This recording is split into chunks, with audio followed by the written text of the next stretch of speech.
you can do it in there.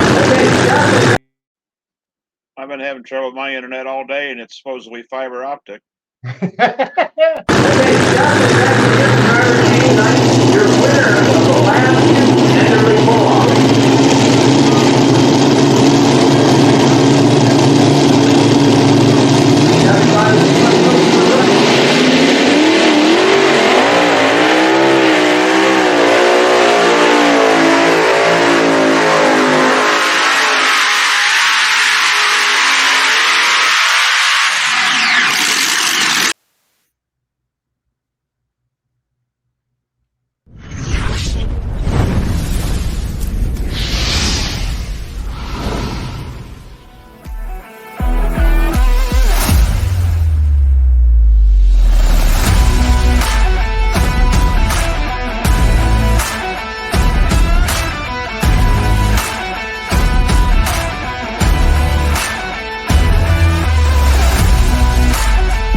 Welcome, everybody. Monday night, Let's Grow Pulling. Jason Schultz, Larry Richwine, Cody Vanderholm. I don't know if Big Rye or Charles is jumping on. Oh, there's Big Rye right there coming on. Leroy is at the DeCoing State Fair in Illinois. He might come on tonight during the Pro Stock class.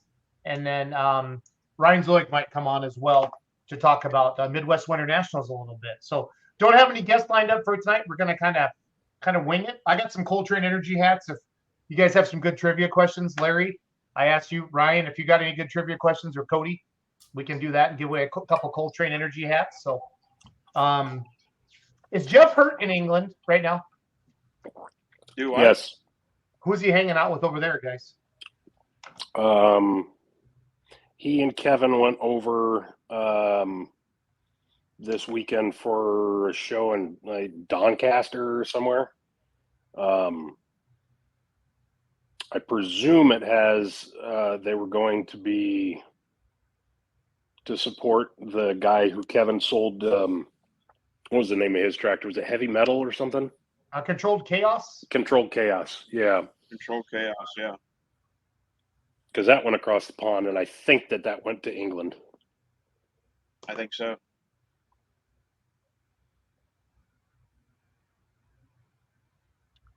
Don Spores checking in from Neenah, Wisconsin. Mr. Pulltown Nut, he's checking in from Bowling Green. Is he sobered up yet? Yeah. I bet he still has a headache. When does your check liver light come on after in Bowling Green? Well, it's not when it comes on. It's when it starts flashing. That's the problem. Yep. And then you go into limp mode, literally. Correct. Yes.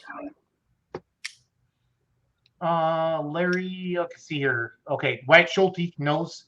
Great. I can't even say that word.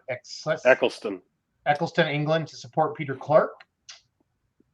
Mr. Pulltown Nut, Larry, can we get a good evening, Beer Money fans, and welcome to After Dark? Wow, we just got started, Larry. Are we gonna go straight there tonight? So I don't know. I mean, I guess the first trivia question could be, what movie did the Good Morning Campers come from? Okay, so whoever types the correct answer into the comments gets the Coltrane Energy hat.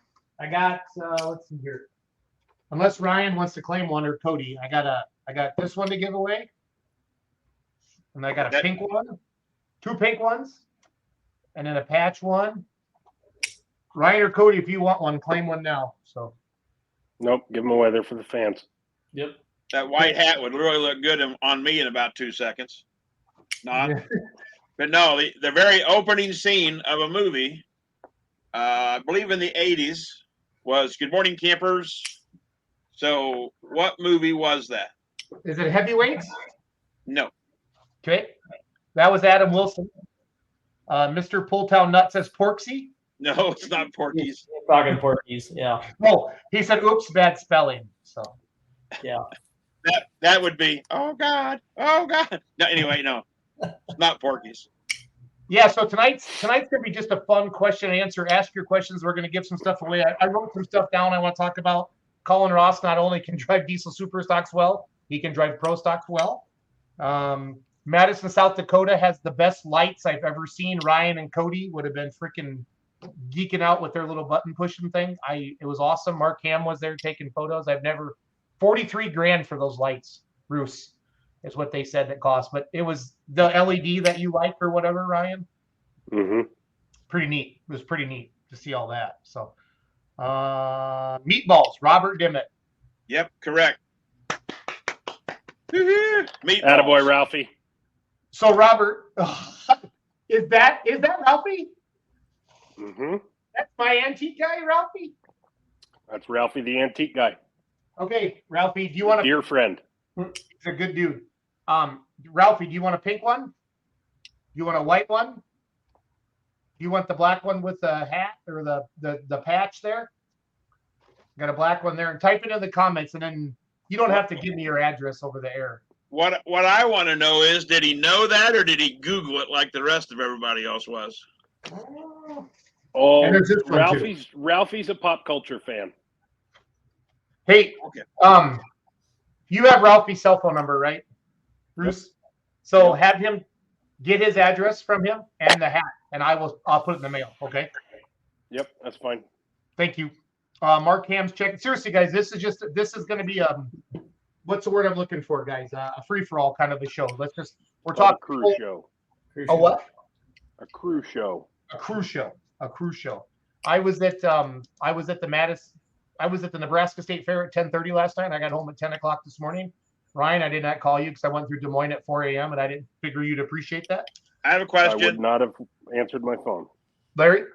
Did your Tesla drive you home? Oh, No, it was the Outlaw Motorhome drove me home. So okay. Kenzie and she drove until Des Moines and I took it the rest of the way. Now, do you want a tractor pulling trivia question? Well, no, Ryan's taking care of Ralphie, so we're good to go. There. Mark Ham, tell us about those lights, Mark. Tell Cody and Ryan how good the lights were in Madison, South Dakota. Don Spore says Groundhog Day. Mr. Pulltown Nut says Ernest goes to camp. Colin Berthold says Groundhog Day. I will do a tractor pulling or a truck pulling question next. So what do you got, Larry? You want it now? Let me see here. Let's talk about Shides. What do we know about Shides? What I saw on the internet is that Tori Slama won Friday night at Super Farm. That's a big deal. Right. And then she had a really rough ride Saturday night. Kind of got the wheels turned there, but we on the Badger State show, they said the track was pulling them left. If you just joined us, welcome to Let's Grow Pulling. We're about 10 minutes into hour number 1. And we're just having a cruise show tonight, talking questions, giving away some Coltrane Energy hats. Full pull was in Madison, South Dakota, and the Nebraska State Fair. Russ Dostal's wife won this weekend, so that's pretty cool. I think probably the light super stock ag would be my guess. I think from the Nebraska State Fair. I hope he's not still standing by the mailbox because I forgot till his name just popped up. I promised to send him a couple T-shirts. Oh my goodness, yeah, that's your super. He probably fan, brought a isn't it? lawn chair. Yeah, he probably did. I don't think he had a chair, Bruce. I can't remember. I feel like he might have. Because I walked by him a couple times, chatted with him. Adam Wilson, lighting his money well spent. Adam, you went down to Shides. I'm pretty sure Wilson was there. Wasn't Bill Diesel there? Yeah. Yes. Mark J. Ham says those lights are amaze balls. We can do trivia every week. Larry can come up with a couple questions every week. I can give away beer money stickers and whatever. We could have companies send us gifts, swag. We'll have some fun with it. So, okay, black with red, no bill. Black with red. The heck, what's that say, Cody? Black with red, heck no bit. I don't understand that. Black with red letters, I think. Oh, that's what he wants. Okay. Oh, this one, Ralphie. You think Yeah. that's the one, Cody? I think so, because there's another comment that says black with red letters. Yep, that's it. Okay, this is the black. So this is Robert's, Ralphie's. He's the Kevin Masterson social media manager. So that's going to a good home. I'm gonna put a sticky note on there right now, so I don't screw that up. Ryan will give me his digits. Yep. But Shides looked like it was great as always. We're going to be down there, Beer Money Pulling Team, for Wagler into September. We're actually going to live stream that on beermoneypulling.tv. So I'm excited for that. We haven't made that announcement until right now. So that's good to go down there in Lyons, Indiana. I think they pull one night, and I think maybe we're going to film drag racing the other day. I got to get with Doug and all that to find out. So that hat is set off to the side. Ross drove Shelton's new Pro Stock and won Saturday night, and I think Brad Moss drove Peter Norton's Pro Stock and won Friday night. Can you guys confirm? Yep. Correct. Josh Miley would have won Champions Tour Super Farm points. I think that was wrapped up. Yeah. Jeff Poppelman, Groundhog Day. Nope. We already No. got the winner. It was Meatballs. Brad Surgeon, good evening, Kentucky gentlemen. Bradley does a great job on social media. Thank you. Yes, Chuck Fowler. Colin Ross drove Shelton's Pro Stock and he won. Looks like Andy Leonard's watching on YouTube. Looks like Shelton's Pro Stock is all tuned up and ready. Oh, I think it was built at a very, very good place. I think Very good. Colin's sister Lily drove something, didn't she? Did she Did drive drive her husband's 4-wheel drive? I think Yep. she got second and he got first. I think I saw a picture on his Facebook page or her Facebook page. Yeah. Scheid was good. Can't get enough of Shelton's 1206. Now that's Cody Shea's chassis, right, Bruce? Yeah. Correct. Good. Good to see that tractor make 3 good passes. Colin can certainly most drive a Pro Stock. I think Colin Ross can drive freaking anything. The guy's a stud. The guy is a stud. Larry, what's the biggest story? It doesn't have to be NTPA. I mean, I know that's the world you come from and know the best, but like, what's been the biggest story for you in pulling this year? Like with rules or classes or, wow, that puller came out of nowhere. Like, it doesn't have to be the top one. What's your top storylines? Roos, Cody, do you have anything? I'm gonna get that picture. of My Paul. favorite, and of course I've said for a couple of years that the Pro Stock class of NTPA is the closest competition of any class other than maybe the mini rods, as far as just you never know who's going to win or dominate. There's no dominant person. But I think my storyline there you go. That's the picture I was referring to. But was the fact that Masterson come to play NTPA again and is doing so well. I mean, his dad and him both, cut their teeth on state level and pulling all along the Ohio River.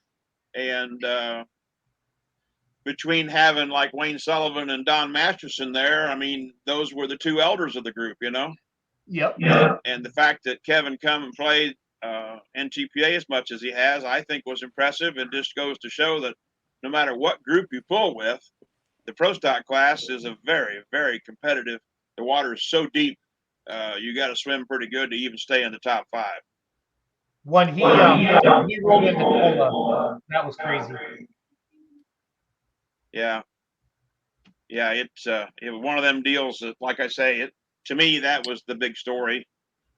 It was a shame the other day they rained out Wellington. I mean, no discount to the fact that Adam Bauer probably would have won the unlimited mod anyway, but there was one more hook there they could have ran that didn't get run. Wellington got rained out a couple days ahead. I guess they had like 6 inches of rain, and the whole fairgrounds was standing in water. So, I mean, it was a wise decision to do it that early, but I know somebody raised the question, why would they do that? Well, common sense once in a while enters into the equation, And and all of us. Am I breaking up a little bit? Yes. Yeah, Not you're on my echoing end. real bad. And I'm the one that's been having trouble with fiber optic all day. My internet's been cutting in and out. So if you lose me, yes, it'll be a blessing, but no, it won't be me leaving you. Well, we won't say it out loud for you. How's that? We'll wait till you get kicked off and then say it. Yeah. Yes, the fiber optic came down our road. Of course, I hooked right onto it, not been such a good thing so far. We've had fiber optic. Our local telephone company's been leading like the nation in fiber optics. So if they get one more town hooked on, and they'll be the first county in the nation to have fiber optics to all the residents in the county, and that'll be in the nation, not just like the state. Wow. And so if you plug in with a hardwire, you're about 250 meg down and up. So it's Well, my laptop right now currently is plugged in with a hardwire because my I don't think it was my modem or anything here in the shop going in and out, but it sure was. Oh, it gave me fits all day, whether it was my phone or my laptop. So I Yeah. just got out an Ethernet cable and plugged into the damn thing. Yep.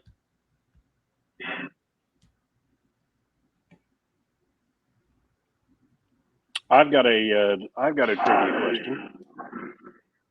Cool. Hey, Larry, mute yourself for just a second. I want to see if something changes. You want me to bump off? No, just mute. Mute? Yep. Okay, so I didn't tell him how to unmute himself, so now we can have a nice conversation. No. So here's a trivia I know how to question. unmute my. Oh, shut up. Here's a trivia question. The same guy, or I'm trying to think how I want to phrase this. This is tractor history stuff. Who designed, did the styling for the white 155 or the white workhorse tractors in the early 70s? And what else did he design? Two-part question, and you got to tell me both. So drop the answer in the comments. That's a tough one. I feel like I know the answer to this, but I'm not going to say. I feel like you probably do too. I feel like we've had this conversation about this because it was kind of a shocker. Mm-hmm. Larry, do you know? Well, I have to unmute myself. Well, I have a pretty good idea, but this is for somebody to win a hat, so right. That's a cop out for me. I have a pretty good idea. I believe I know who it is, but that don't mean I do. And you also have a hat. I already have a hat. Yeah, right. I think it's a Hoosier State hat. Yeah. There you go. Well, the only reason I have it's because my lighting bad enough, but if I take my hat off, then it's blinding them even more. That's true. Well, just ease up on the turtle wax. Well, if you buff it to a fine sheen, never mind. I figured I figured that new ring light Jason got you. Oh well, I'm waiting on the Goodwill store to get a ring light in. I told him, he showed me a picture of one, but I have not received it in the mail. Well, I will tell you that you'll hate it because it will make your glasses look like you have two floating fluorescent rings in the center of them. Yeah. Well, then maybe I won't accept it when it comes in the mail. There you go. Maybe I'll put return to sender. Oh, look, there's our leader. Am I still bad, guys, or is it better? I actually better-ish. Larry, try muting yourself. You'll always be bad, Jason. I'm trying to check because did they change echo settings on any of these, Cody, at all? I haven't really. You're not echoing now. Yeah. Okay. Well, I was hardwired. I switched over to Bluetooth, guys, or not to Bluetooth. Yeah, I got echo. I got my echo cancellation on. Yeah, you sound fine now. Okay. Larry, can you talk a little bit? Maybe. I don't know what you want to talk about. Okay. Ryan wanted me to mute a while ago, and then he said he didn't tell me how to unmute, but I figured it out. Did you do a trivia question, Roos? Yeah, and to the best of my knowledge, well, I haven't seen any comments pop on the screen yet, but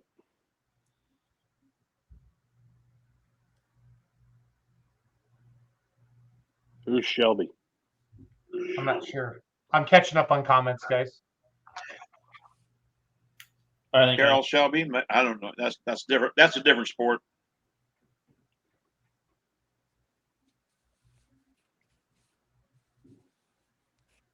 Ask the question again, Roos. Eric Pruitt wants you to ask. Well, I can tell you that. Well, okay. So, who was the guy who styled the white Field Boss tractors, and what other thing did he style that is very iconic?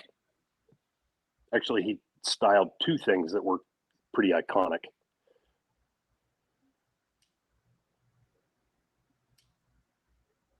I'll wait for the pop up here. Hey, We're shout just out to Dylan. Shout out to Dylan Dirks for a killer shot of Chuck's new Pro Stock. You should find that and pop that on the screen, Jason. That was a really nicely done shot. Is that on Dylan's Facebook page, Ryan? Uh-huh.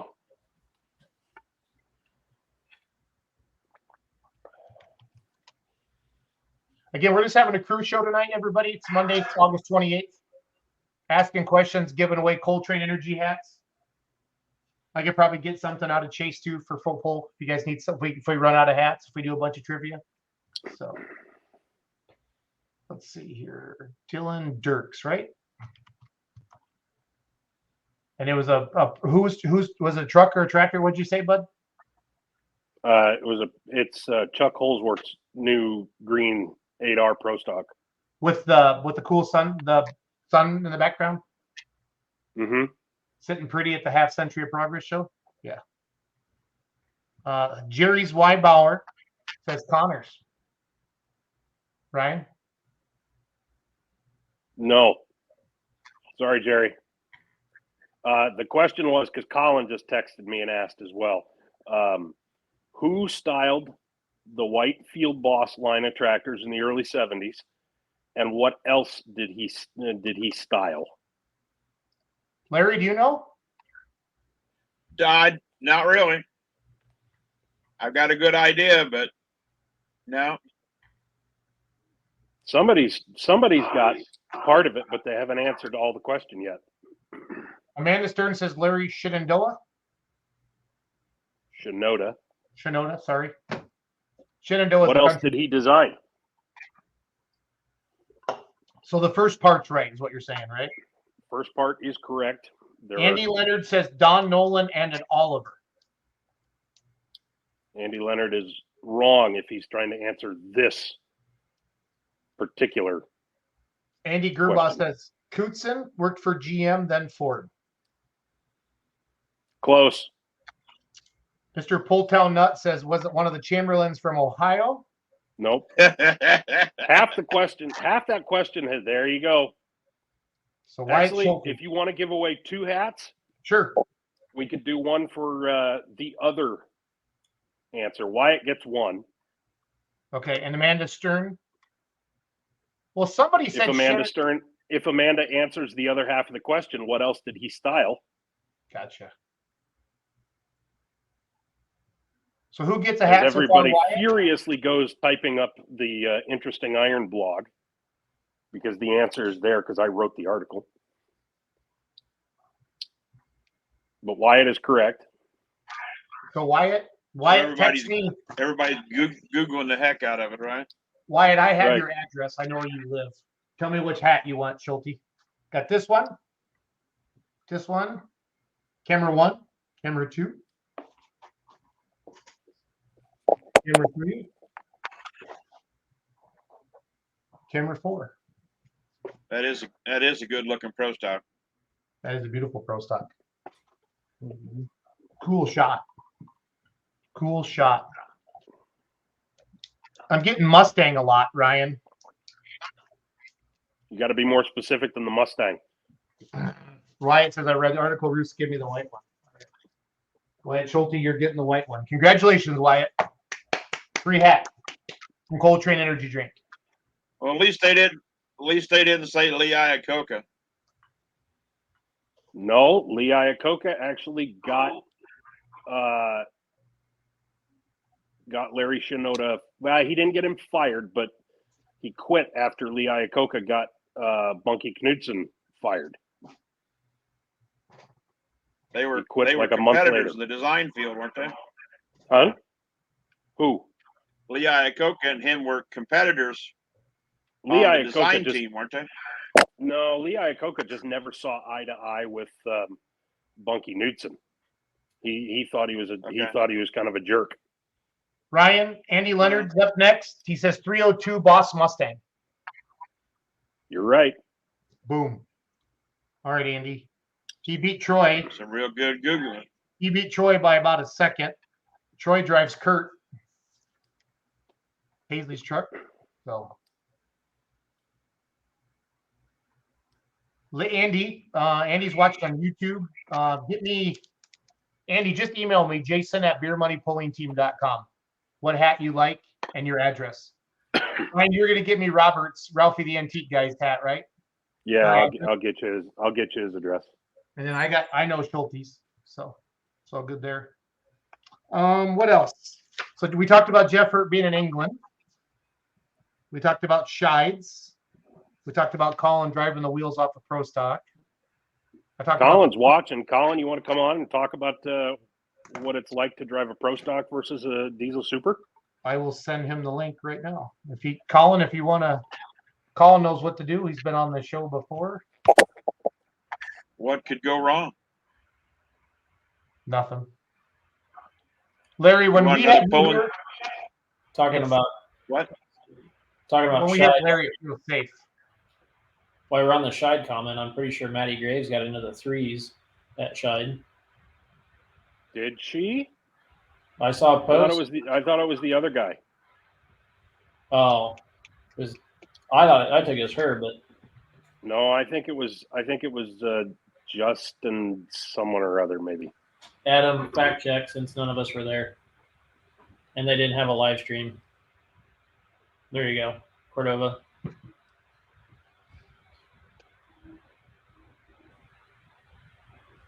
Yeah. I really wish they'd have a live stream for that. They've tried on multiple occasions, but the internet gets so spotty out there. I mean, you've been out there, you know. Yeah, I know. Diesel World, Adam Blattenberg tried it one year, and yeah, but you could some other folks have tried it as well. You could set up with a hardwire too. So hardwire to what?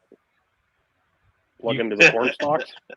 Adam, we're gonna try our Starlink down there, Adam. That's what our goal is. We've had good luck with that this year. I hope I didn't just jinx us, but that's it.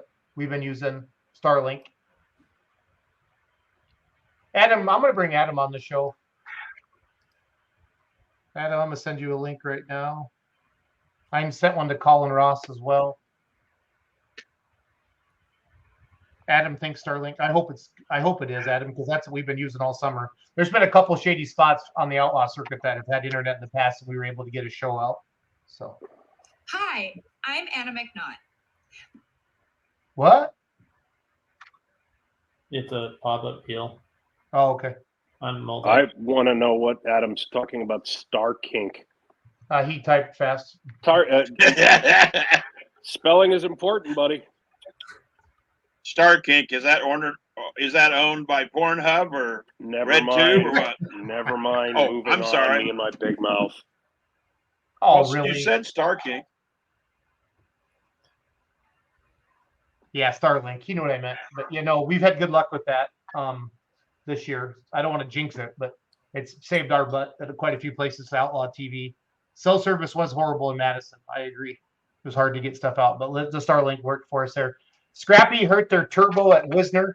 That's what happened to Scrappy, his top charger. Yeah, it's been like this. Yep. Okay, Larry, Mr. Full-Town Nut. Larry, I don't know if this has ever happened, but has anyone won 2 rings at Bowling Green the same year in 2 different classes, trucks or tractors? Not to my knowledge. Okay. If Andy Gerbaugh's watching, we got another. Andy, why don't you come up with a good trivia question? Andy's full of good stuff like that. I've got a good pulling trivia question. Tyler Slaw says, Dennis Bauer? Well, Tyler, you might be right. Adam may have won it in the mod class, and yeah, Tyler may be right. He might have won 2 rings the same year, but I can't confirm that. A good pulling question is he would be one of the only ones. Yeah. Who had the very first turbine tractor in tractor pulling? This is for a Coltrane Energy hat, everybody. Who had the first? And it's not who you'd think it was. Say it again. The very first turbine tractor that was built and competed. It was in 1973, Bob Bussey. and it's not. Nope. Nope. Didn't we have him on the show? The guy that had Probably the not. first one? I don't think so. Tyler Slaw. I think he's trying to say Arfons. No, Arfons actually helped him build it, and Arfons' first tractor was in 1974. But this tractor, Arfons helped him build it, and it came out in 1973. So Carter's polling picks is saying Don Dean question or Wayne Lewis's old No, tractor. No, Don Dean hadn't even started pulling back then. He was Tyler still Slaw racing, says drag E.J. racing with Potter. turbochargers. Tyler Slaw says EJ Potter. No, EJ never run a turbine. Mr. Pulltown Nut says Gardner Stone. Nope. Colin Burkholt says Bob Frock. Ah, that's the Bob Frock. He just Googled it, but Bob Frock. Art Arfons helped Bob Frock build the first turbine. And then Art said that wasn't so hard, and he built himself one. Colin, But that is correct. Bob Frock came out in 73. Colin, I know your address because you have an awesome mortgage lender, and just tell me which hat you want there, buddy. So, yeah, I got pink one. I got this one. I got this one. Damn right, I googled it. Colin says. That a boy. And when Art Arfons come out in 74 with his tractor, his very first hook was where? He won it. He won the 7,000 pound class, but where was Art Arfons' Green Monster very first hook ever? That's the second trivia question. Where was that? What location? Andy Gerbaugh, this feels tailor-made for you. You were probably there and helped him roll it to the starting line. Come on, Rich Well- Wine. You know I'm right. Jeremy Yenti Maybe. says Ohio State Fair. Nope. Nope. You say in Ohio. You're correct. Colin. Morgan Schulte says Xenia, Ohio. Nope. Nope. I was gonna save on shipping for a hat there if the Schulte boys swept that. Colin, Very which first leather? hook for the Green Monster. Colin, which leather patch one? The black one or the tan one? Colin, let me know. Andy Leonard. Oh, let's see here. Bowling Green. Yes. Okay. Matt Bowling Carter. Green. Arfons debuted the Green Monster and won the 7,000 mod class. And everybody started buzzing about, those dang turbines. Nice. Matt, send me. He Googled that. He Googled that too. Colin. Larry, Colin what would have wants the been tan the one. what would have been the majority of the competition there? Would have been single engine wedge head, naturally aspirated on race gas or alcohol, or would we have gone to no one had a Hemi by then? There was supercharged, of course, single engine tractors back in the Wayne Pageant days, which is 73, 74. Wayne Pageant actually was responsible for nitro methane being outlawed because he lifted a blower at Indy Super Pull, very first Indy Super Pull, and very spectacularly, by the way. And I imagine so. a young Larry Richwine was there, a third this size. Thank you. Who is this young Larry Richwine you speak of? I'm unfamiliar. I don't know a young Larry Richwine. Well, I have pictures on the wall behind me, but I won't get them off. But Wayne Pageant was one of the first and the most highest mix of nitromethane, and that's why that was outlawed. How much do you think he was running? Oh, knowing him, probably 10-15%. I mean, Okay. it was So a big ball of fire. more than spiking, more than just spiking regular alcohol or race fuel. Yeah, it wasn't nowhere near what the cars, of course, run at the drag strip, but for that time of year or that time of era, yeah, it was pretty good. What's the question? Are turbines maxed out in your opinion in pulling Larry? Well, I don't know if they're maxed out or not. I mean, the Walshes are making them work really good. The turbine's a whole different kind of power. The torque on a turbine's the same at idle as it is wide open, where a supercharged or natural aspirated engine, the torque curve is altogether different with RPM and horsepower. So, but the torque is constant, and Walshes seem to be some of the best at figuring that out. And Bargees are doing a real good job at a regional level with the turbines, but like Gardner Stone's tractor today, even though it's a good old tractor, that chassis had so many passes, it'll never hook again, just for the simple fact that it can't handle it. But it takes the right kind of, just like anything else, the right setup. But Walshes are making them work pretty well, yeah. But as far as horsepower, I mean, NTPA has a limit on what they allow horsepower-wise with turbines and a list of turbine engines to do that. But there's a couple tractors out there that were built and never really got run, but with bigger engines, but they're not on the list of engines that are allowed. Hey, while How there's big were those? Do what? How big were those? The ones that never really ran. There's about 12,000 horse apiece. There's a twin engine tractor that got built and was tested, but never really hooked to a sled. The most powerful turbine tractor right now, twin wise, is Walsh's that LD built. Yep. LD said, well, dang it, I didn't want to fool with it. And Walsh seemed to want to mess with it. Anyway, but that tractor has the two largest engines we currently allow. And then other than that, if they were to allow more horsepower in the mod class, where Walshes could compete, right now they over horsepower what is allowed in the mod class. They can only run unlimited with NTPA. But if they'd allow it, they'd be very competitive with a Brett Berg or Tommy Owens or somebody like that. So approximately how much power are those two turbines making? Well, combined, about 12,000 horse. Is that right?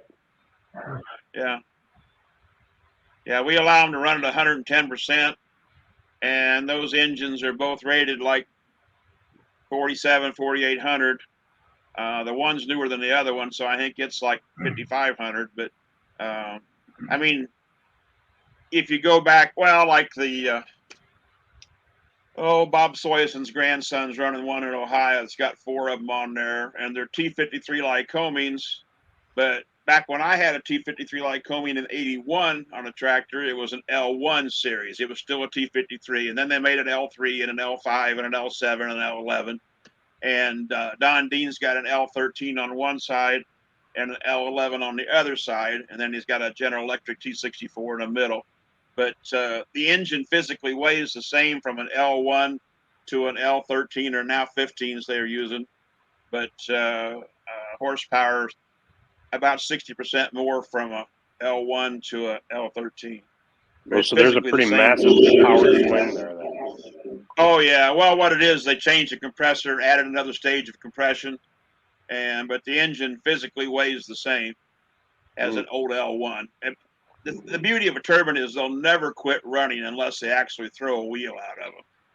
I mean, you give me fresh batteries and fuel, and it can set 20 years, and we can light a turbine. That's the beauty of a jet engine. Larry, your next question. Did Banter Brothers have a twin front and back blown mod in '74? Twin front and back? That's what Morgan wants to know. Morgan Schulte. Well, they did have a twin in '74, but I don't think it was front and back. When they put the engine behind the driver, that was only a single engine behind the driver, and that's when they were like 5 engines. And that would have been like 78 or 9. One of the best tractors that Banner ever built at hook was Banner Brown, a triple stair step. That old devil would hook when nothing else would hook to the track. You get that son of a gun to come out there, and he'd put 50 feet minimum with Bill Nolan driving it over anybody else down the track. And that stair step tractor, it just would hook, the old brown one. Where did that end up? It went east. Oh, huh? I can't think of the team's name. They still pull mods out there. Oh, I can't think of it. My brain's going to mush. But then we knew that. Wonder how many banner chassis are still out there.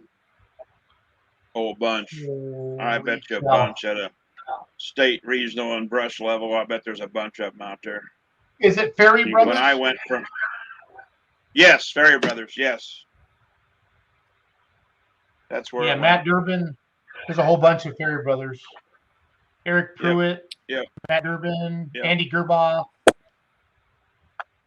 Okay, so Tyler Slaw is saying, if the rules were completely opened up for turbines, would they be competitive, Larry?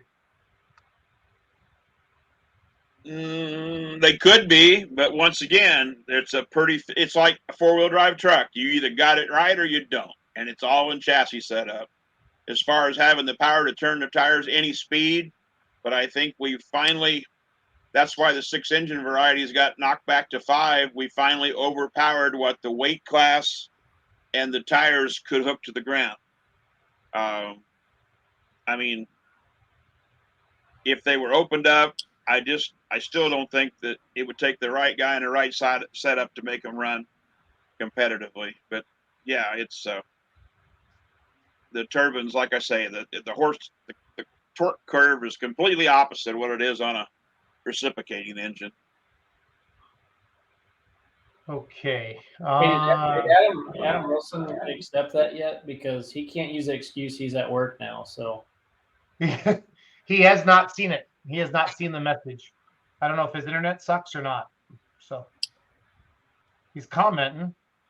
yeah, Let's see. What happened to the Green Monster? Russ Canuven, who's watching on YouTube, has that question. What happened to the Green Monster?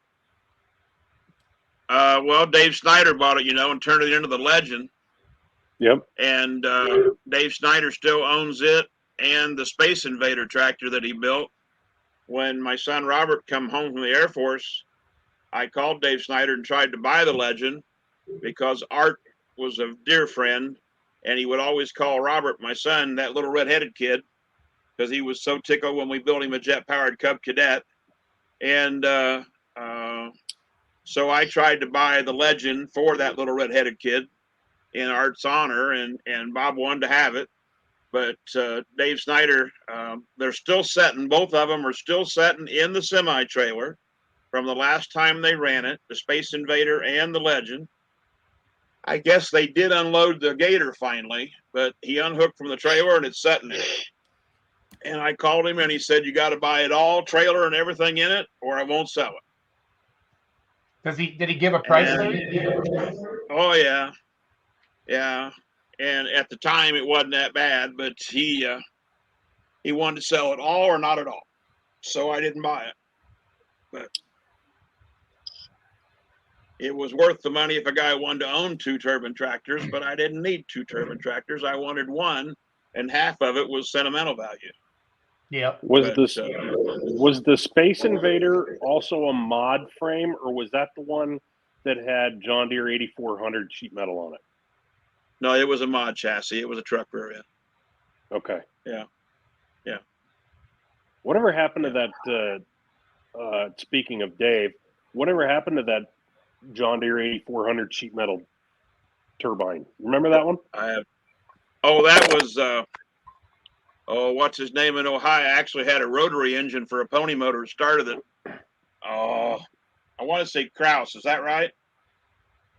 I don't know. When I saw it, Andy Gerbach would know. Well, when I saw it, it was at Hudsonville, Michigan, and Tom Hartzell announced that it was Dave's and that it had like a Kawasaki like crotch rocket motor to fire it. Well, I think Dave did originally build it, but he didn't have it very long, and he sold it. Rick Krause. Yes, it was Krause. Thank you, Jeremy. But he put a Mazda rotary engine on it. That was the pony motor. But That would actually make some sense. Dave did initially build it. You're right. Krause still got it sitting in the barn, Andy says. Between Andy and Jeremy, they know this stuff. There are Ohio authorities on where stuff is. But Krause's tractor just got outdated as far as horsepower-wise, the class they would let it run. But no, Space Invader and the Legend sitting in a trailer right there in Michigan, and he won't sell it. Well, he wants to sell it all. So, Isn't he in West Michigan, like fairly near Bruce and Tyler?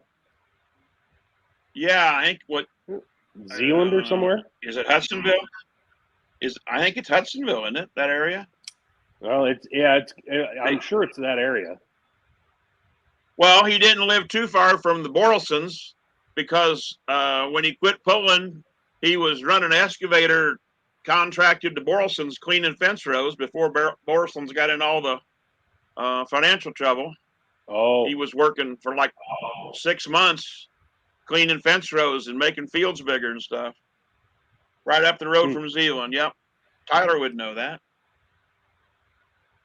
Where you got to make a Michigan U-turn to go the other direction. You can't turn left. not a Michigan U-turn. It's a Michigan left. Whatever. It's a U-turn, damn it. It is. They even have ridiculous. special lanes built. I know. Yeah. Yeah, there's a lot of interesting things that are parked in that area of West Michigan in haulers that haven't moved in 25 years. You are correct. Yeah. There's a lot of things in barns that area. all across the country. It's amazing what's a parked month in ago or barns. two, and I had half a mind to go and find one of those haulers just to go and look at it. Yeah. I'm sure I was within about 5 minutes of it, but I didn't have. I was running a little bit late. Right. I was in But according to Chelsea, I seen Chelsea at Bowling Green, Dave's younger daughter, and she said that they did finally unload the gator, but until a year or so ago, everything, lock, stock, and barrel, still in that semi-trailer, and still is, other than they finally unloaded the gator.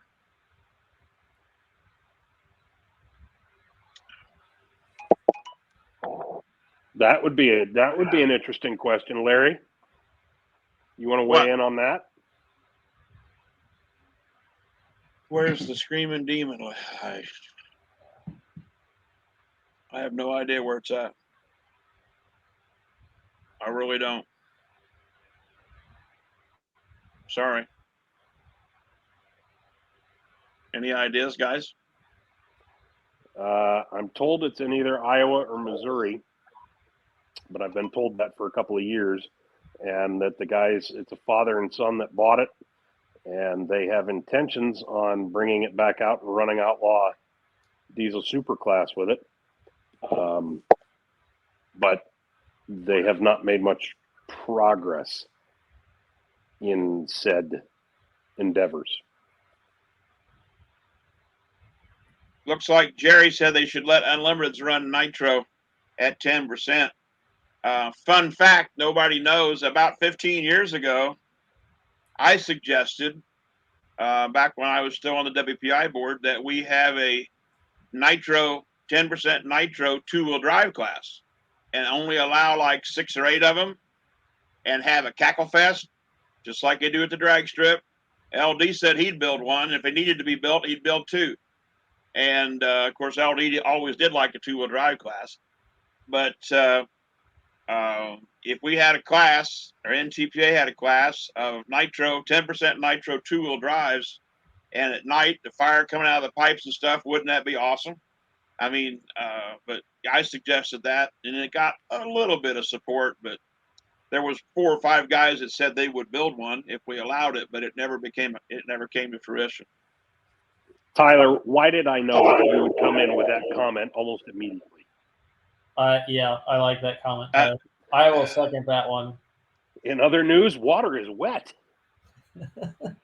And as long as Tyler and his dad's feet are next to the side of the block, no.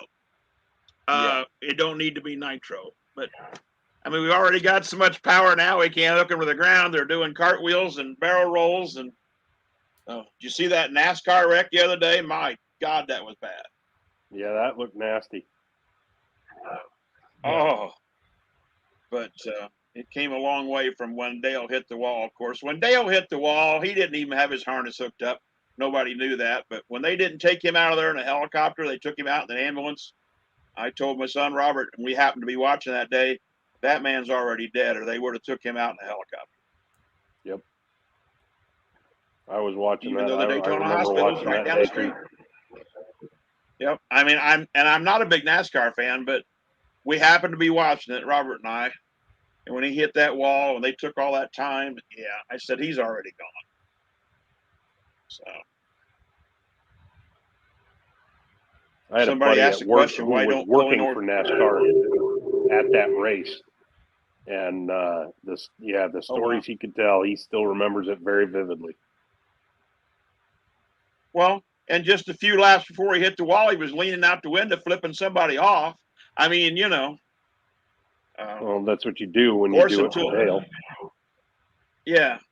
But until about 10 years ago, most of those rules, when it come to safety, actually we have an official, now he's an advisor in North Carolina, Henry McPherson, that used to be a NASCAR official. And he showed me a NASCAR rule book when I first took the job of safety director in '93. And there was a lot of recommendations, very little requirements. And I mean, they still had cigarette lighters in the damn NASCARs 10 years ago. I mean, you know, and it wasn't to plug their phone in. I mean, you know, they drive around the track with a cigarette and just driving the heck. Yeah. Angry Farmer Nitro Truck is pretty cool to just listen to. That's true. That's true. Once again, a cackle fest.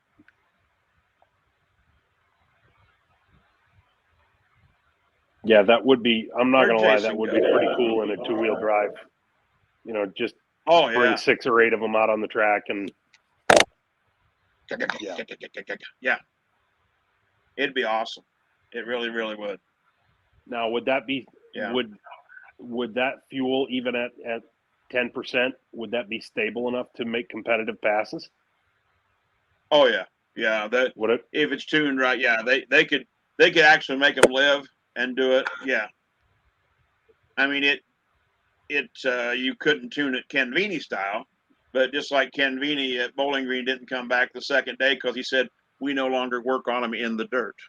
I mean, he still has a drag race maintenance program where after every run, if they've got time, they take the engine down to bare block and rebuild it. I mean, that's just Ken Vini's maintenance program that he's had all his life. But Right. he didn't come back the second session at Bowling Green because he said we don't work on it in the dirt. And after the career he's had, I'll allow that pretty easily.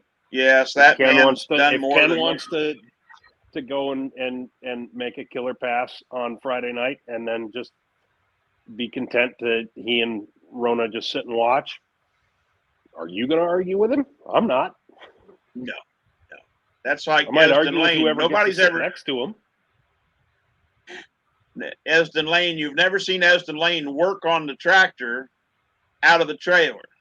Esden would roll it back in the trailer and either shut the doors or limit how much the door was open to work on his tractor. He never worked on it outside in front of everybody. He might allow a couple people to come in and help him, but he worked on it in the trailer because it wasn't top secret, but he didn't need to share everything. Mm-hmm. Somebody asked the question, has anyone tried dual distributors on a blower motor like they do in direct? Yes. In fact, we actually, for a while, two-wheel drives had 2 distributors and 2 spark plugs per cylinder. And it wasn't until some of the regional guys was complaining when a Grand National guy would drop down and want to run with them, they would make him unhook one of the distributors and disable one of the spark plugs. And so they after a year or 2 of that, they eventually just limited to 1 spark plug per cylinder. But yes, two-wheel drives especially has had 2 spark plugs and 2 distributors per cylinder. Yeah.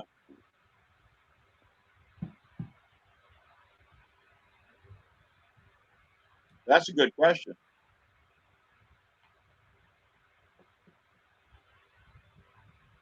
Mark's a two-wheeler guy from out our way. Is he? Yeah. Well, there were several of them at Grand National level had 2 spark plugs per cylinder, but whenever they come to a regional level, and it's not really a performance thing as much as it is a dependability thing, which dependability turns into performance. But on methanol, one good spark plug does just the same thing. Tyler, I'm not sure about that. I don't think so. I think it's 1 spark plug per cylinder. Not going to argue with you. You got the hair, man. I don't.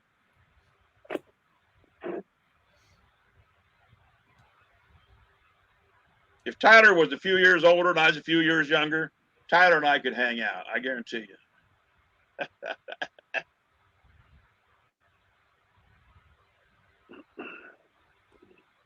Oh, I think Tyler can hang out with pretty much anybody. Tyler's a good kid. Yeah. 100% agreed. Yeah. Yeah. I mean, I've never seen him run from the authorities at Toma because they wanted to know what he was doing. I've never seen that when he was young, but under the drinking age. No, that's Jason, somebody, Dave Rogers wanted to know if I'm going to drag you to Sandwich. You're not going to Sandwich, are you?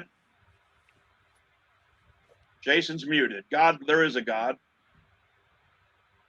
I'm going to Lumberton, North Carolina that weekend. Yep. And did you say the full pull trailer is going to go to Sandwich, you think? Yes. Okay. Well, I'm announcing it too, so I'll have to be like you were somewhere at the Outlaw event. I think was it Rock Valley or wherever it was that you had to cut out early and go announce? I don't remember. You know what, Esden, yes, there's a couple super stocks that do run 2 spark plugs. They still do. In fact, one of them, George Everett, that runs at a state and regional level, I don't think he's got 2 on now because he's pulling in the light limited super stock class. But when he was pulling light super, yes, he had 2 plugs in a Indy cylinder head on his John Deere.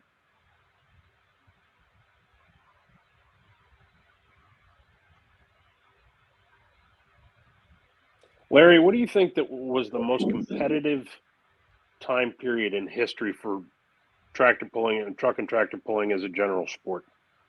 Is it the day we're living in now, or is it the late 70s, the early 80s, the mid 90s? What do you think? I'd say the early to mid 80s when everybody was pioneering the swing set chassis or the wedge chassis. I think that was a pretty competitive time. But honestly, as far as horsepower to the ground and what we're pulling and the speed we're pulling, I'd say today's age is the top. I mean, as far as pounds per square inch getting to the ground and horsepower actually hooking up, I think today's, like anything else, it's evolution, but I think it's evolved into, well, like I said, we've actually developed too much power to hook to the ground. That's why people don't have 6 engines. They got 5 engines or 4 engines. Make the power to hook it up.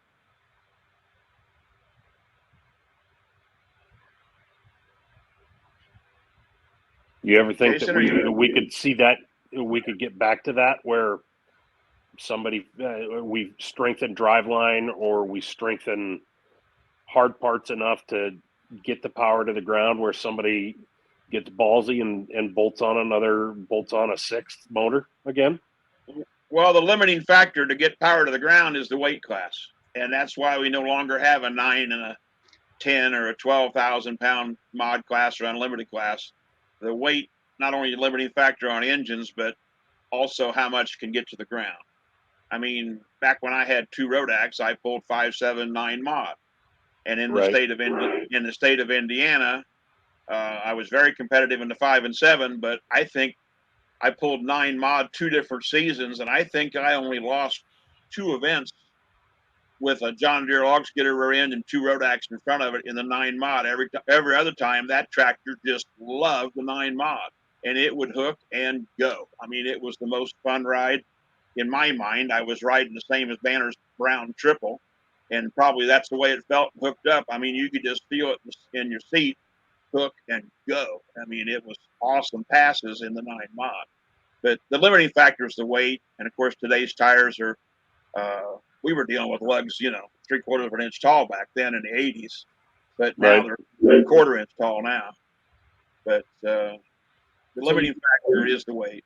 you've seen over the years, like chassis, went from a rigid chassis to some flex in them. Do you think we've seen about as much flex in a chassis and going back to more of a rigid frame on some of those, or? Boy, I don't know. I mean, you talk to Tim Engler and the guys that are building chassis, Ace Chassis or Bob Barbie, those guys. I mean, the materials they're using, the chrome Maui, but today's technology on chassis, like in the sprint car world or every other racing world, has evolved so much. I don't think there's a limit to anything. I think, given the way we're building them now and the materials that we have available, they may be limited. But I mean, there's always, as soon as you think you've won the rat race, along comes faster rats, But there'll be somebody try something new, and it'll work, and then everybody else will build it. But I don't know that.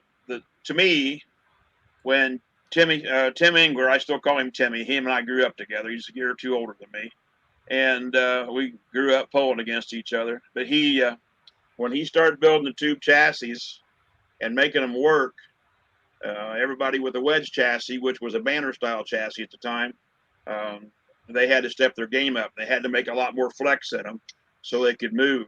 I mean, when I had a single Rodak out on the front of a wedge chassis that Ralph Banner actually had bent up for me, I built the chassis, but I built it to his prescription. I come off the track one time and the engine's leaning hard to the right because I had twisted it so much. I actually welded a strut from the bottom of the frame to the front axle and to limit how much it could bend. And then, of course, I picked the front wheel up one side more than the other. But it's like anything else, there's a limit to everything. So my second part of the question is, I see a lot of the smaller engine or side by sides, dirt bikes and stuff like that. They're cryo heating their internal parts, and I don't know if anybody's doing that to this level yet. But I'm curious. I mean, you're talking dissipation of heat, harder parts type of thing. You think any of that's going to come in the next few years? Well, it's got to have an effect on it, and people will try it. So many things bleed from one kind of motorsports into the other. Tyler, I see that. You're right. See, I didn't write the 2023 one, but that wording's the same as in 2022 and 2021. Tyler, you are correct. But the two-wheel drive was the one that they whined about it at a regional level. I shouldn't have said whined. That didn't sound good. But that's where they first tried it. But Two Spark Plugs was at the two-wheel drive class.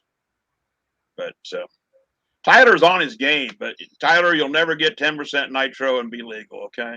But if you do run it, I want to watch, okay? Because I'm not in charge of that anymore. I mean, I'll help you mix it. Well, I'll watch. I'm just going to watch from the other side of the track. No, they won't blow parts. If it does, Tyler and Bruce's feet will be the first one to know it when that rod comes out the side. Well, yeah, it's not the parts that I'm worried about. It's catching Tyler's frickin' foot. I'm surprised they haven't passed rules yet that says that no body part can be in line with the engine, the side of the engine or anything. I'm honestly surprised they haven't made that rule. But hey, I had rules written when they retired me. I had rules written for the next 2 or 3 years. That wasn't one of them, Tyler, but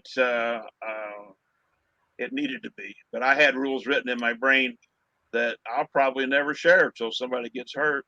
That's hell to say, but what do you do?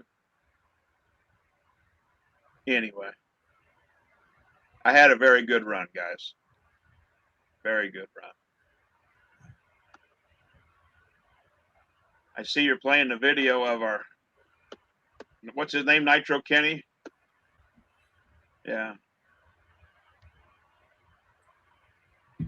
Oh, well. I'm trying to mute myself to figure out what's going on with the sound. Well, if you get that figured out, there's a bunch of them. A lot of people would like to know how to make that mute work in person as well as online. Not for you, but for others. And do you know, coming up next week is the first time you heard me announce when you were driving home from somewhere, and you said that I got away with stuff that nobody else did.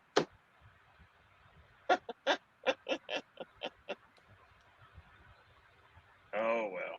I had a good time at the Mech Center this past weekend. I went up there for Travis Hostetter, that does the dirt work for the Mech. And the dirt that was the dirt they use inside, both for the Gordyville pull, I still call it Gordyville, and the NTPA pull, they hauled that dirt outside and put it on the parking lot. And Travis built one heck of a track. My God, it was a good track. Had a good show. And I went up there and announced that one for him. And Travis said, I didn't know you announced. I said, well, join the club. Neither did Jason. And I don't announce. I just talk. I try to share my knowledge, what little I have, with the people in the stands and explain and talk to them on their level. So. Speaking of last weekend, half century of progress, that there was a lot of 60-30s out there plowing, and there was a whole posse of people in side-by-sides and golf carts, I feel like, that were about getting run over every time somebody went by. Oh, yeah. They do. Yeah. Yeah. Somebody asked what pulling organization put the pull on in Naples, Florida way back. It was the NTPA.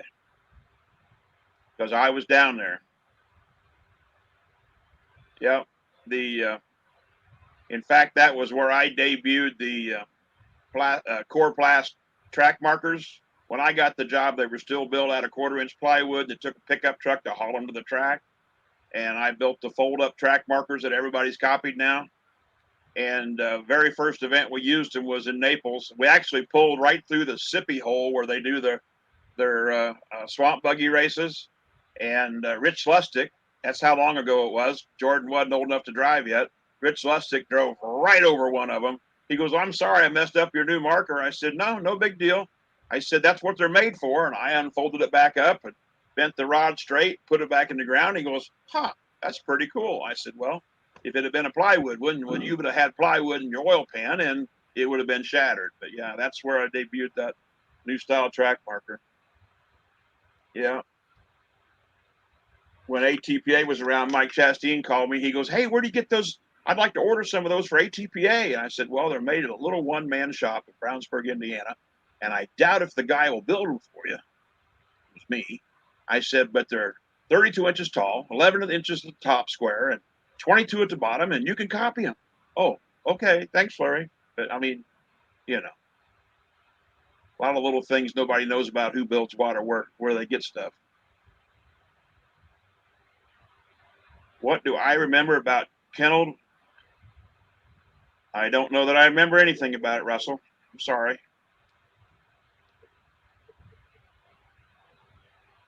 You guys know anything about that? I will say, though, that's a very old lean meat machine. Wow. Yeah. Yes, it is. Larry Smith. Yeah. Larry Smith, yeah. I seen Larry a couple years ago somewhere. He's doing pretty good. Put a seat on top of the engine? No.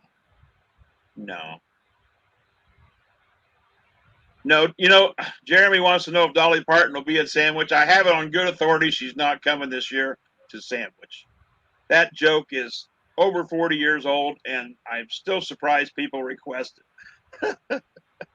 And by today's standard, it's mildly offensive, but it depends on who you talk. Yep, Florida State Park. I wonder how many of your viewers remember when we did Toma live that night on TNN. That was a challenge because they say they come back from commercial in 45, 60 seconds, whatever. And I had to fire a tractor and have him coming on the track when they came back from commercial. We did it, but it was a challenge. You talk about some wild radio communications. Yeah. There's a good question on the screen right now. Well, we do allow overhead cams at the Grand National level. NTPA does. But I don't know what he's talking about, what classes or anything.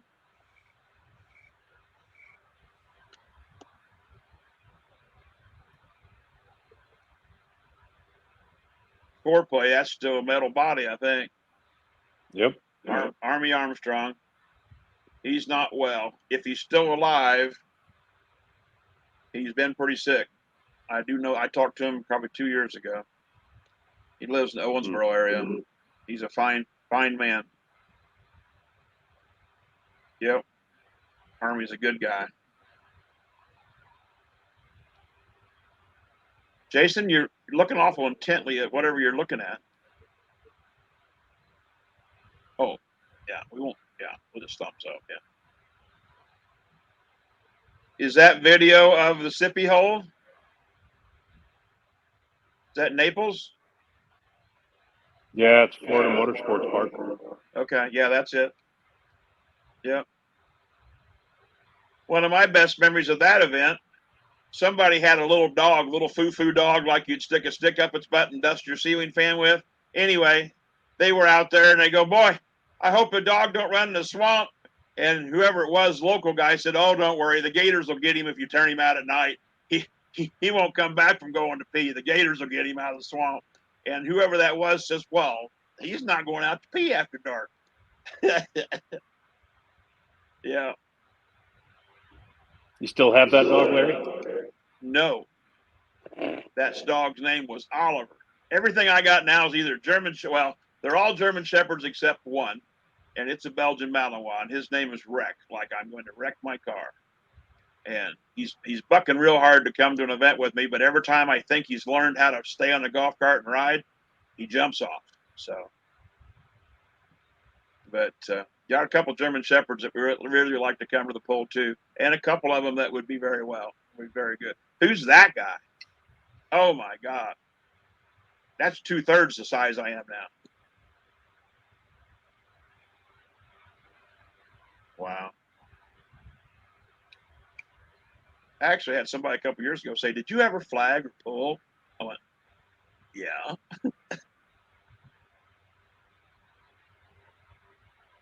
Oh well. What sled was this? That's Jimmy Lukey's. Okay. Lukey's sled. Yeah. Yeah.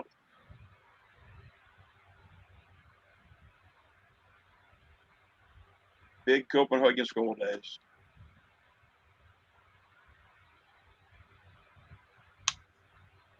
Oh well. Look at the things we've lived through.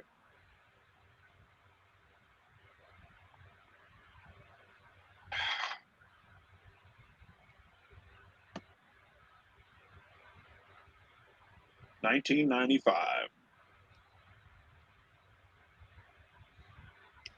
That really doesn't feel that long ago. It don't seem like it's that long ago.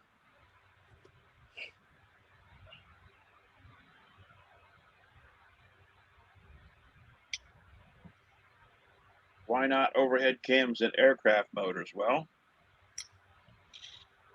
in the unlimited mod class, they could if they wanted to. In the unlimited mod class, anything goes.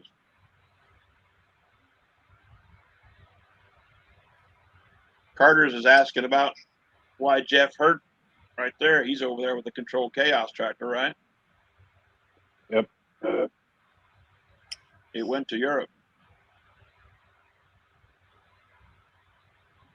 Why did NTPA stop going to Inwood?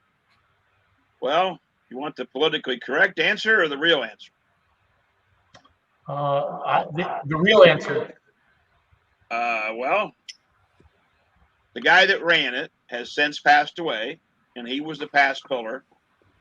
But to my knowledge, NTPA finally wrote off the debt that he owed for the last one we did there. In fact, I know they wrote it off. WPI did. But the biggest reason we don't go to Canada right now is because we don't have trouble getting into Canada, but we have trouble getting home. with the vehicles and stuff. And,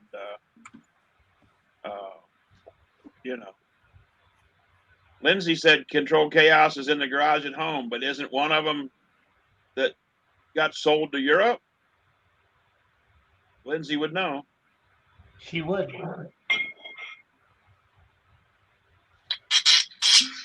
Well, if I'm wrong, Lindsay, I apologize. She would know. Larry, what year would that Toma TNN stuff have been? I don't know. I still have a TNN banner somewhere in my shop that was taken off the wall. They did TNN live at Toma, brought in like $100,000 worth of lights they rented for like 25 grand for the weekend to have extra lighting for the live television shows. But it had to be early 90s, mid 90s at the latest. But somebody should know that's watching. But they did a live TNN show from Toma. And I have to admit that was my most challenging event as far as timing on, they'd say, we'd be back from commercial in 2 minutes and 60 seconds and boom. But we did it, and they were pleased with what we did. But they brought in all kinds of equipment extra so we could be live. TNN 1998, Brian Daly says. That's probably about right, Brian. And yes, it was the same year. You're right, Colin. Because 98's when Randy Rose rolled over. Because I'm one of the 8 or 10 that rolled it off of him. I could have swore he was gone, but he said, "Get me out of here." But he was blue. Had a lap belt on, the seat folded over. He was blue. It was, I don't care to relive that one. I still remember the look on, I think, was it Judy Knipstein's face when they were interviewing her? I think it was Rodland Knox. Yes, you're right. That's who it was. Rodland Knox was facing where the accident was. She was on the right track, and whoever was interviewing her was facing her, and she was facing that, and you can see her go when it rolled. Yeah, her face goes ashen white. Yep. I mean, yeah, it was Rodland being interviewed at the time. Yep.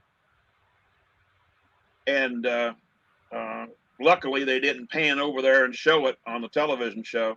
Something that they did leave in the RFD tape is when I pulled Arlene Archer out from behind Dave's tractor. She was between. I remember that.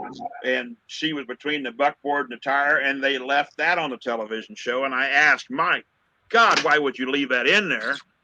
They said, "Well, it's pretty spectacular." I said, "Yeah, but that makes us look unsafe." But I always, when I got him pulled up, motion for him to come forward, tighten the chain, I always looked over my shoulder to make sure the chain was straight as I walked towards the back of the sled. And I looked over my shoulder, and she was in there. And before that, I was hurting. My back and everything was hurting, but I reached over and grabbed her and yanked her out of there and almost made her mad. I yanked her out of there, but his engine was going up. And he was crawling up, the green light on the sled, and nobody but me seen her there at first. But that, oh my God. I got on the gator and drove back over to the entry trailer, and Kathy Petro come over. She goes, "Are you okay?" And I said, "Well, I can't get off of here for a while because my knees are shaking." But you talk about pumped. Oh my God, I was pumped. I remember that. I remember that broadcast. Oh yeah.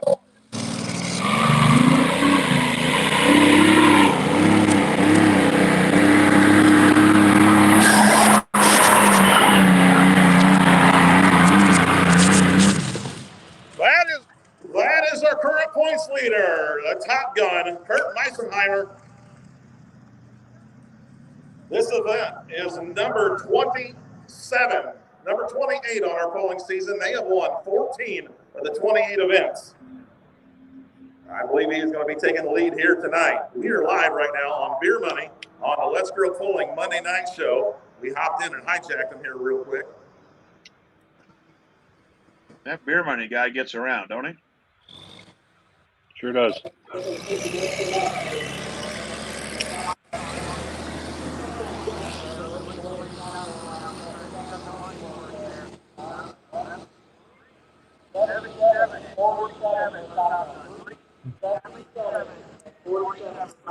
Wow.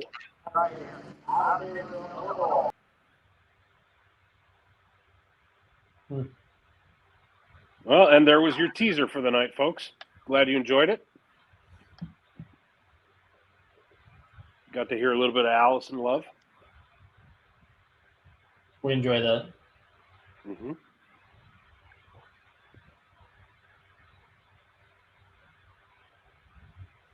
We're kind of Larry, spoiled. what's the biggest cubic inch single installation you've ever seen on a pulling tractor? Would it be like a Griffin, or they were bigger? I think they were bigger, weren't there?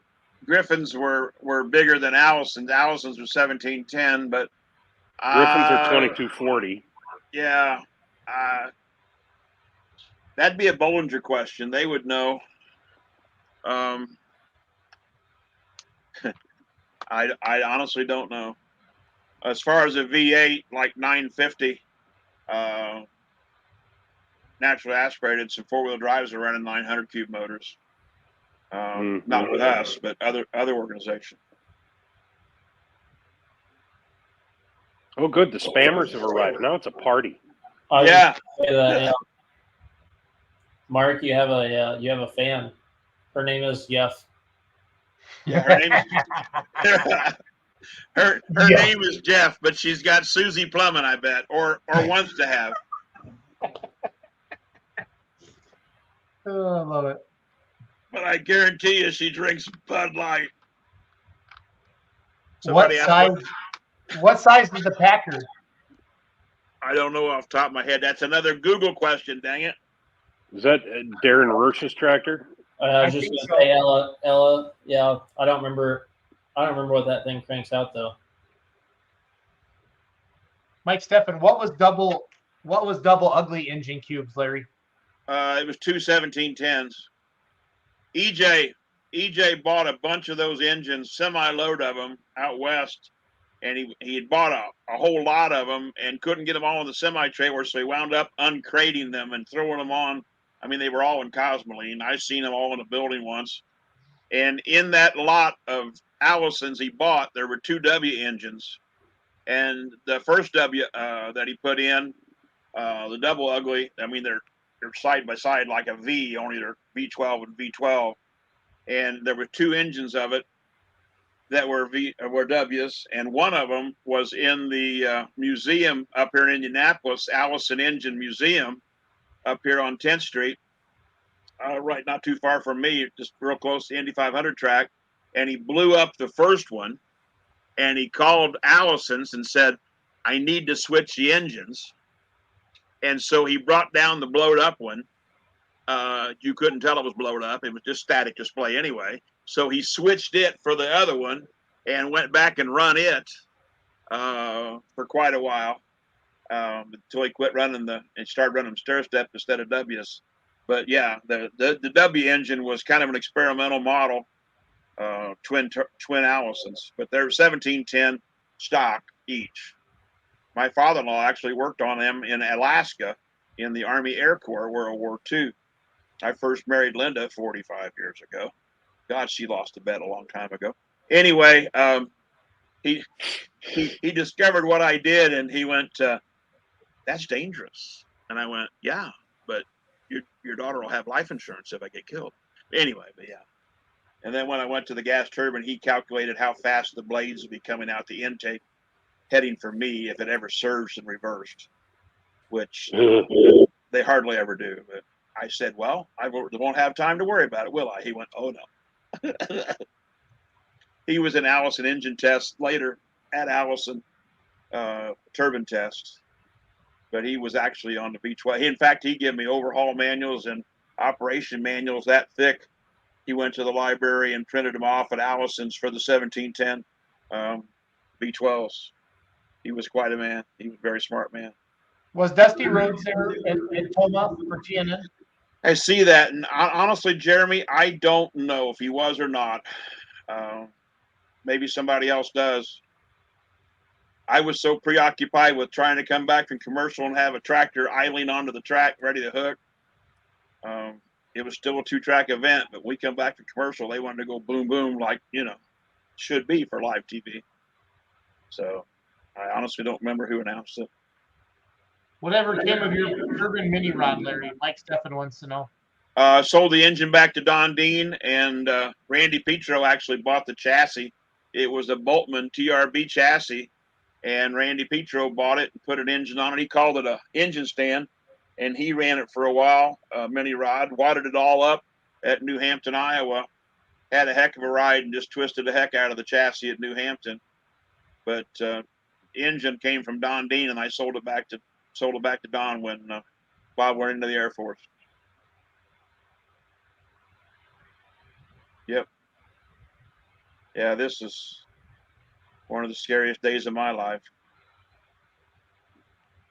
And the seat had like a 6-inch back on it, and it actually bent over and pinned him in there. He had a seatbelt on. The drawbar was 4 or 6 bolts into the bottom cast iron, what it was pulling off of, and it just ripped them out of there. About the second bounce, it just ripped those bolts out of there, and of course it launched it. Even though the kill switch did work, that's just launch, and he's a passenger. That's a very scary evening for me. But I hope that, and of course roll cages stops that. That was 98, and we put the cage in place in 99. It was to be on mandatory, inspected by 2000. We recommended it get put on and inspected in 99, but if they didn't have it inspected and installed in January of 2000, they weren't allowed to hook. And LD Nation drove all the way to Galax, Virginia, went right by my exit on I-70. He could have come 20 miles north, and I could have done it. He drove all the way to Galax, and they wouldn't let him pull. He didn't have a sticker. And, of course, they called me, and they called Dave Schreier, and both of us said, no, we can't risk it. And so LD called me and goes, you mean to tell me I drove clear to Galax, Virginia, and I can't pull? I went, yeah. I said, you mean to tell me you drove right past my exit and didn't stop and get it done? Well, god dang, I thought I could pull. I says, well, you're wrong, LD. God, he never forgive me for that. But, yeah, that's a very scary. Yeah. And then when the roll cages come out, they build them like that to seat a family of 3. And they flop around in there so bad, but it needs to be like an NHRA cage where they are really in there tight. That actually was in 99, and that guy used to trailer with Randy Rose to the events. That happened while we were in St. Ives in Quebec, and Dave came back from the hotel, and he goes, well, our cage worked. We saved a life today. And I said, really? But it dug in the ground, but nothing moved. But that cage spec hasn't changed since it initially came out in 99. And I can't think of that guy's name that tested it, but he used to haul on the same trailer with Randy Rose. Right? Is that Roger Peterson. Yep, exactly, yep. But yeah, it dug in the ground. Yep. And we carry him off by the cage. I mean, I try not have him use a log chain, but you throw a strap through that cage, I don't care if it's a 10,000-pound Pro Stock tractor, you can pick it up with that cage and carry it off. It's on that tractor so secure, throw a strap through it, take a payloader or a telehandler, pick it up and carry it off. Done it many times. Yep. Larry, why did it take, and I'm not trying to poke my finger in anybody's chest here, but why did it take so damn long for us to get it through our heads that cages were necessary? Like, I think back to, and if Charles were on the show tonight, he did a deep dive video on some of the things that led to that. And the Gillans, you were probably there when Bob or Todd, it was probably Todd, got thrown from Suspicion 2.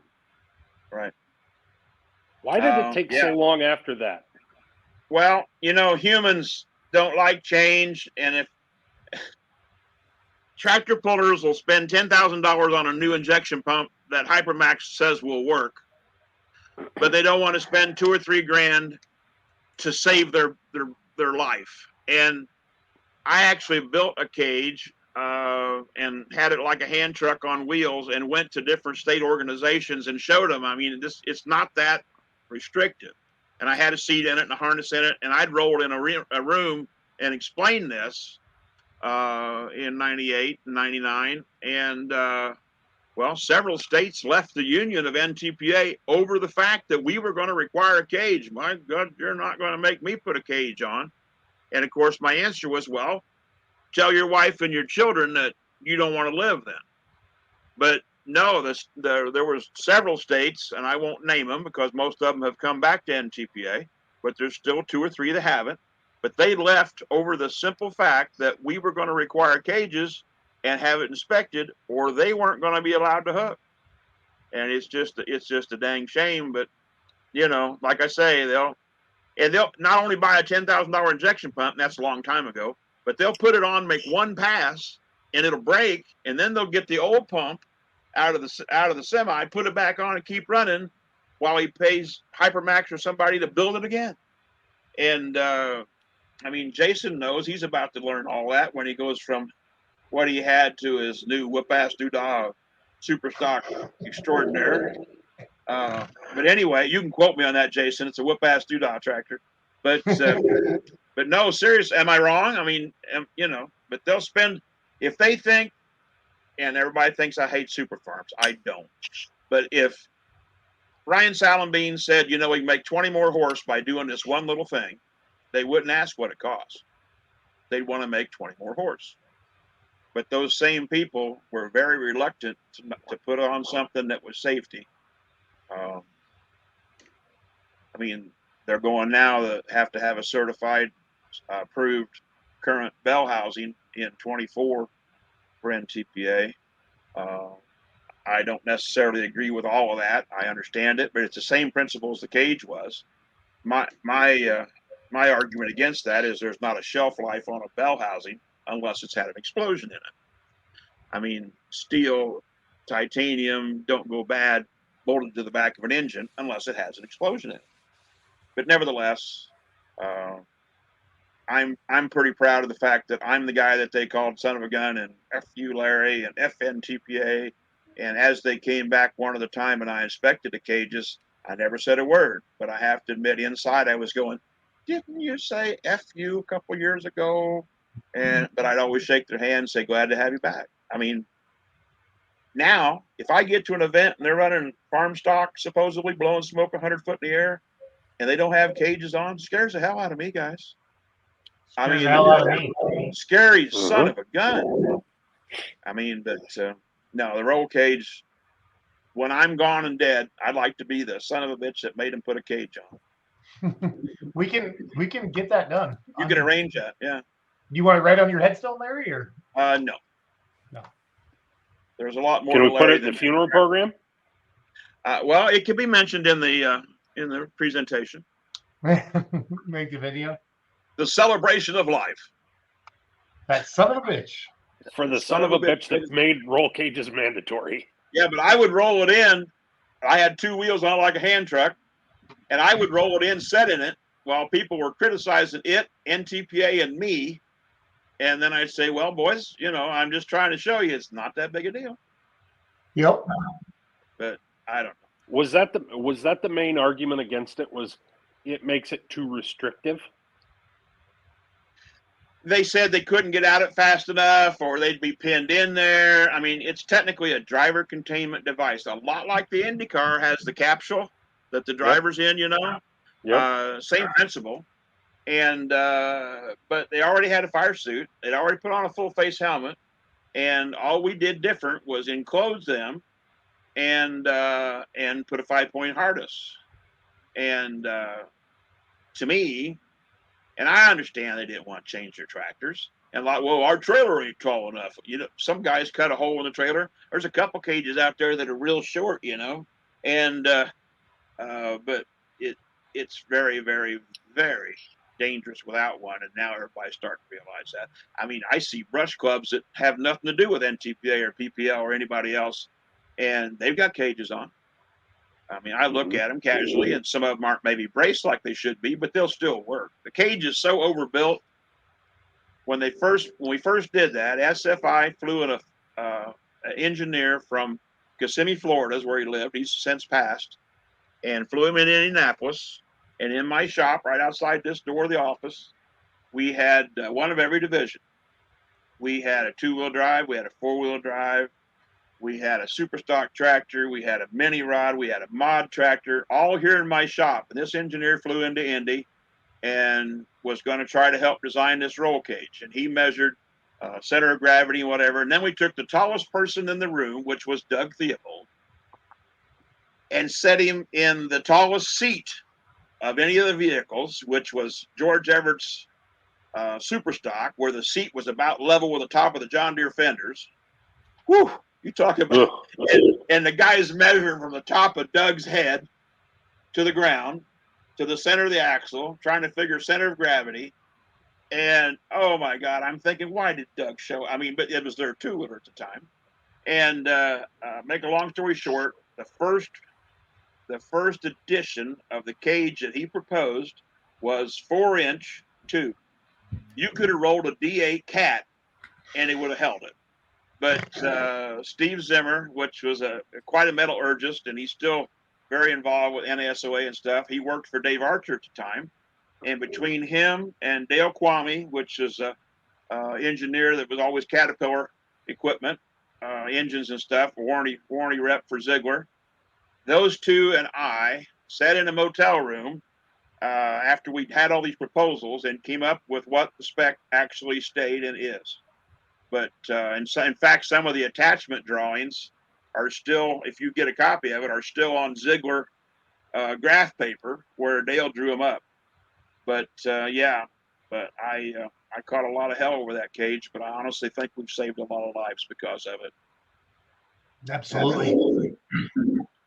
And now Corey from Bowling Green says, "Where is that cart, Larry? We can set you back in it viewing." Where is the cart? Yeah. Yeah, We can that had set the you back cage, in at the viewing. the hand cart. Oh, the hand cart cage? It's in my shed. Good. Make sure you remind people of that. It's still in my shed, and it's still got wheels on it, and it's still got a seat in it. And before Bob went to the Air Force, him and a bunch of his buddies was out here, probably having adult beverages. I don't know. He wasn't quite 21 yet.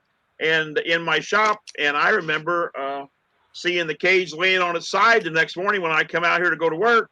And I says, "What the hell did you do last night?" And they had him strapped in the cage, spinning him around on the top, and just jacking around, kids having fun on a concrete floor with a roll cage. And they had actually taken the 2 dolly wheels off of it, though. They didn't want it to hurt anybody. But yeah. All right, guys. I gotta leave. I gotta catch a flight early. So Yep. We'll wrap it up here in a little bit. This has been fun. Thanks, Cody. Have a safe trip to Florida, buddy. see you We're guys. gonna start calling you Hurricane Alice. Yeah. Good. Stay safe. What was a bigger controversy, Larry? T-buckets or components? T-buckets were never much of a controversy for us, for NTPA. They were pretty well accepted. I mean, there was a little scuttle about them. And then, of course, the other group, made it heavier. If it wasn't, if it was a full body truck, they got more weight or whatever. I forget what the weight differential was, a couple 100 pounds. The component tractors, that's a Doug Robert issue when he first built that first one, where he basically just had pieces of cast iron inside of a tube chassis to make it look like he just put a subframe around it. I remember Dennis Goodwin really upset about components when they first came in and fought them out of Iowa there. He was one of them against it, but once again, it's evolution. To contain the power they were building, the cast iron housings, even if they hadn't hogged them out to make them lighter, they would have broken. They wouldn't have taken it. Well, when did components come into play? Was it like the 2000, 2003, 4, something like that? Oh, I don't know. I'm sure I somebody. mean, even at that point, it's what 30-year-old. It was at the time. It was 30-year-old cast iron. Oh yeah, Oh yeah. I mean, you had That had been- 4010 housings and 966 housings running, um, and they were all hogged out, so they could get bigger parks in them, and they were already putting truck ring and pinions down in them and stuff. But Doug Roberts actually is the reason the component tractor, with his Barnyard Beast. Yes, you're right, Mike. It showed up at Tome when I went over. Well, the cage came in effect 99, had to be mandatory by 2000. I want to say like 2000 or 2001. You're probably right, Brian, that's when the component really came onto the field. But the component, it's so much easier to work on. I mean, you roll the motor forward and you take the clutch can off of it, and you can work. I don't care what kind of component tractor it is, super or pro stock or whatever. Maintenance, one thing, but durability and strength. I mean, today's chassis, the power they're building wouldn't last 1-2 passes in a cast iron tractor. Put it that way.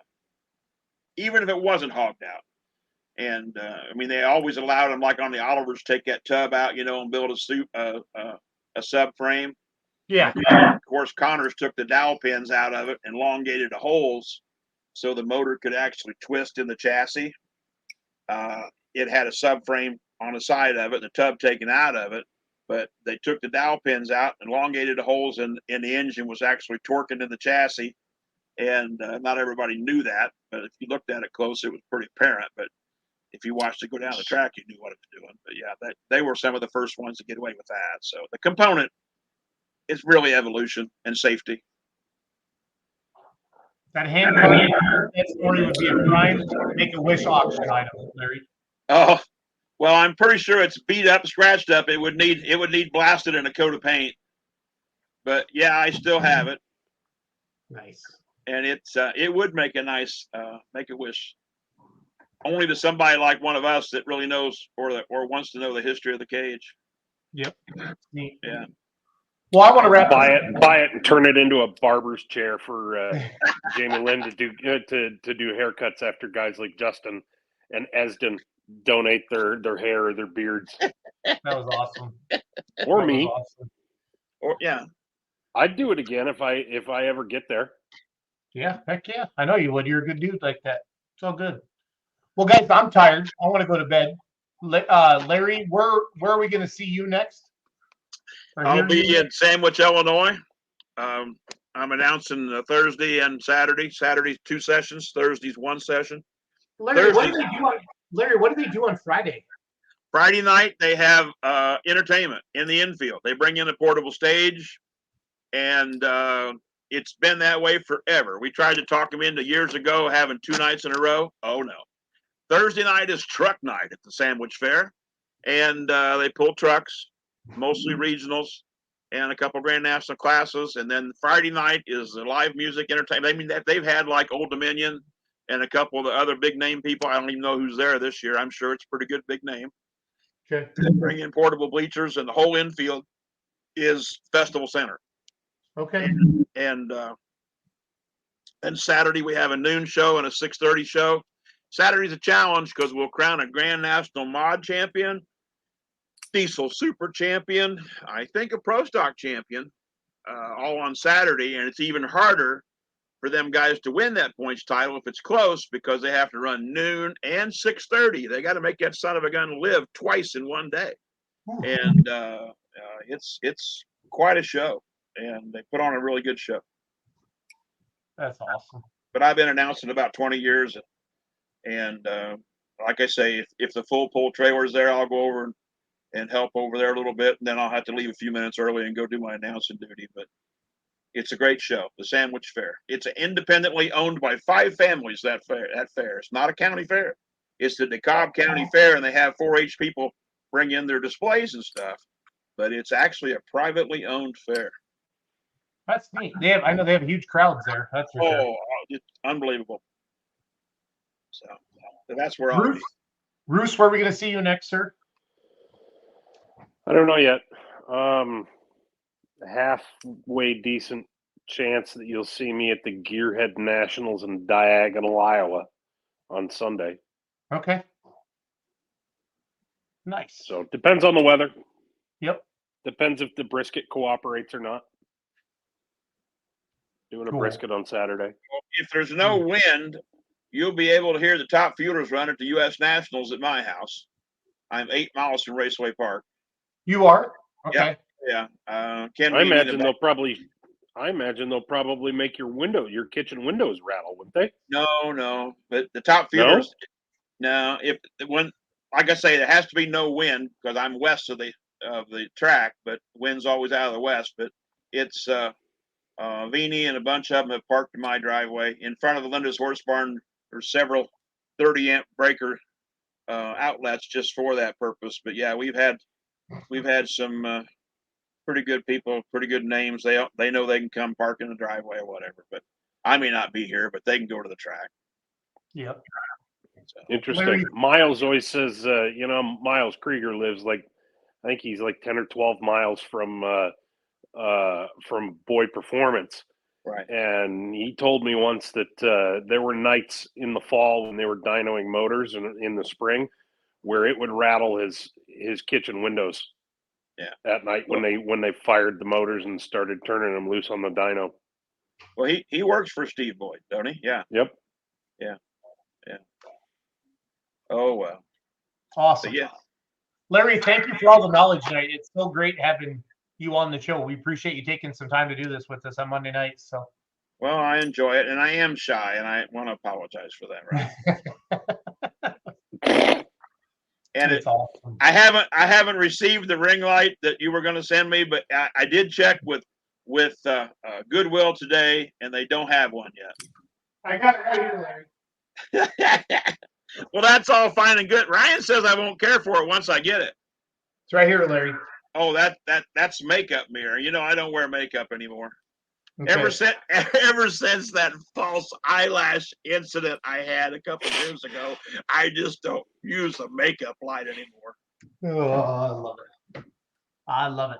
We're not going to talk about that. We agreed never to speak of that incident again. Ryan, thanks for coming on tonight. Larry, thanks for coming on. Thanks all of you for watching. We appreciate you. We do this every Monday night, 8 o'clock. You can listen to us on iTunes and Spotify as well. Just type in Let's Grill Pulling. So I'm going to be in Lumberton, North Carolina, September 8th and 9th. I think it's a Friday, Saturday, and then I'll be at the Enderley the following weekend. So it's going to be fun. So have a good weekend, everybody. Happy All right, Happy guys. Labor Day. Talk to you soon. See ya.